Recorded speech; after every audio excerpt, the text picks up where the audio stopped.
দর্শক, আমরা দেখতে দেখতে ৮ নাম্বার ধাপে চলে আসলাম বিদেশে যাওয়ার ক্ষেত্রে।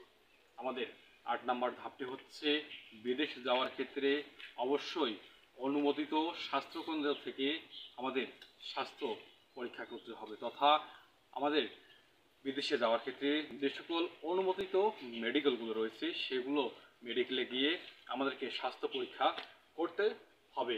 এবং সেখানে আমরা যদি আনফিট হই তাহলে আমাদেরকে বিদেশে যেতে দেওয়া হবে না।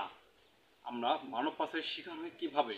মেডিকেলে আমরা সঠিকভাবে পরীক্ষা করি না, সেখানে আনফিট যদিও হই সেক্ষেত্রেও আমরা বিভিন্ন কৌশল অবলম্বন করে বিদেশে চলে যাই এবং দালাল চক্রের ফাঁদে পড়লে সেখানে আমাদের মেডিকেল ট্রিটমেন্টটাও সঠিকভাবে দেওয়া হয় না এবং মেডিকেল ট্রিটমেন্টেরও তারা কোনো প্রয়োজন মনে করে না। তাই অনুমোদিত মেডিকেল সেন্টার থেকে আমরা স্বাস্থ্য পরীক্ষা করব এবং যদি ফিট হই তাহলে আমরা বিদেশে যাওয়ার ক্ষেত্রে অনুমতি পাবো। আর যদি আমরা আনফিট হই তাহলে অবশ্যই বিদেশে যাওয়ার কোনো অনুমতি মিলবে না।